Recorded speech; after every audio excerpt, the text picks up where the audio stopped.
Hello, you lovely lot! Today, we're going to dive headfirst into the thrilling world of motorsports, where precision meets passion, and rivalry meets the racetrack. So, strap yourselves in, because we're about to take you on a rip-roaring ride into the beating heart of Formula One. Welcome to another episode of F1 Motor Fever Podcast. I'm your host, Monclark, and joining me is my cracking co-host, Yasminha. Cheers, Monclark. Can't wait to get our motors running with today's topic. Absolutely, Yasminha. Our main guest today is Wallace, a seasoned motorsport expert known for his sharp analysis and insider knowledge. Welcome to our show, Wallace. Thanks for having me, Monclark and Yasminha. I'm ready to get stuck in. Right, let's get straight to it. Daniel Ricciardo replacing Nyck de Vries at AlphaTauri for the rest of the 2023 season. What's your take on this, Wallace? Oh, this news has certainly stirred the pot, Monclark. Ricciardo is a seasoned driver, no doubt about it. It's quite something to see him step up to race alongside Yuki Tsunoda in the Red Bull Junior team. There's a right old mix of reactions on social media, though. Some folks are questioning AlphaTauri's performance and the hiring and firing process of Red Bull. What's your take on this, Wallace? Well, Yasminha, there's always going to be a bit of a kerfuffle when it comes to these decisions. Performance in motorsport relies heavily on the drivers, and if a driver isn't hitting the mark, it's not surprising to see a change. But why would they change drivers in the middle of the season? That's a cracking question, Christina. Sometimes, if a driver is not performing well, the team might decide to replace them with someone who they think could do a better job. Right, Wallace? Spot on, Monclark.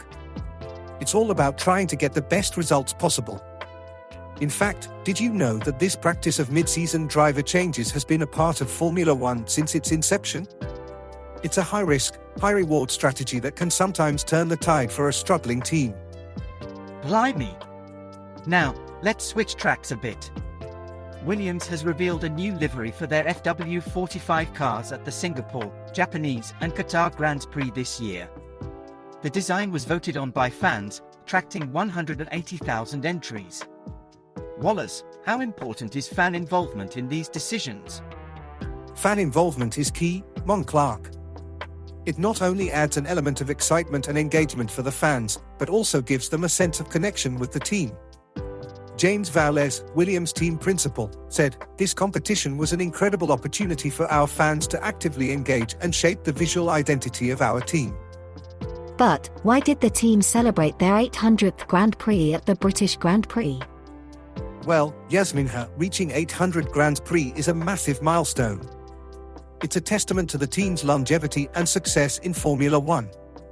The celebration was a way to acknowledge this achievement and thank everyone who has been part of the journey. I read somewhere that the new livery was designed by a robot. Is that true? Blackwood, that's a common piece of misinformation that's been making the rounds. The livery was actually designed by a professional team of designers and was then voted on by fans. It's crucial to verify such information before sharing it, as misinformation can spread like wildfire and cause unnecessary confusion. Speaking of confusion, there's been a lot of debate about whether AlphaTauri made the right choice in replacing de Vries with Ricciardo. Some people argue that de Vries needed more time to prove himself. What's your take, Wallace? That's a controversial topic indeed, Yasminha. In my opinion, while it's important to give drivers ample time to prove their worth, it's equally crucial for the team to take timely decisions to maintain their competitive edge. I have to disagree, Wallace.